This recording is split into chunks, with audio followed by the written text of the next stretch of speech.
अस्सलामुअलैकुम दोस्तों, आज मैं आपके लिए लाई हूँ कुछ ऐसे डायलॉग जो आप किसी से भी रिक्वेस्ट करने में मतलब कि किसी से भी रिक्वेस्ट कर सकते हैं इन डायलॉग से।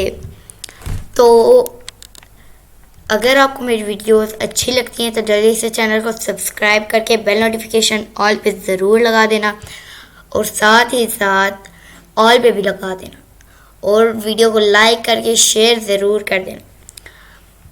ये कुछ रिक्वेस्ट वाले डायलॉग्स होते हैं जिसमें हम किसी से रिक्वेस्ट करते हैं, जिसमें हम किसी से रिक्वेस्ट करते हैं, दरख्वास्त करते हैं। तो आज मैं आपको मेकिंग करने मतलब कि कुछ रिक्वेस्ट वाले डायलॉग्स सिखाने आई हूँ। तो चलिए शुरू करते हैं। दरख्वास्त करना सीखें।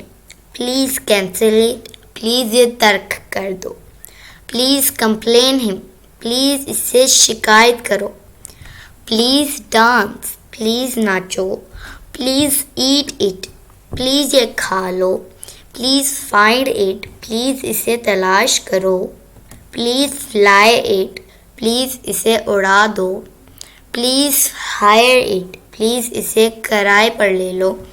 हायर का मतलब होता है किराए पर लेना। प्लीज़ लूज़ इट, प्लीज़ इसे ढीला कर दो, प्लीज़ बिलीव इट, प्लीज़ यकीन करो, प्लीज़ बाय इट, प्लीज़ खरीदो। तो देखा आपने दोस्तों, इन सब डायलॉग्स में सबसे पहले प्लीज़ लगा है। तो अगर प्लीज़ ना हो तो ये सारे जुमले रिक्वेस्ट डायलॉग्स बिल्कुल भी नहीं कहलाएंगे, ये कहलाएंगे कमांड डायलॉग्स। क्योंकि देखें, अगर प्लीज़ इससे हटा दिया जाए, लूज़ इट, इसे ढीला कर दो, ये कमांड डायलॉग बन जाएगा, ये रिक्वेस्ट डायलॉग बिल्कुल भी नहीं रहेगा। तो जिसमें सबसे पहले प्लीज़ ना लगाओ वो रिक्वेस्ट डायलॉग बिल्कुल नहीं रहता। ये आप अपने जहन पर बिठा लीजिए ये बात। अगर आपको किसी भी डायलॉग या जुमले के पहले प्लीज़ लिखा नज़र आए तो फिर समझ जाना कि ये रिक्वेस्ट डायलॉग है। मिलती हूँ नेक्स्ट वीडियो में, तब तक के लिए अल्लाह हाफिज़।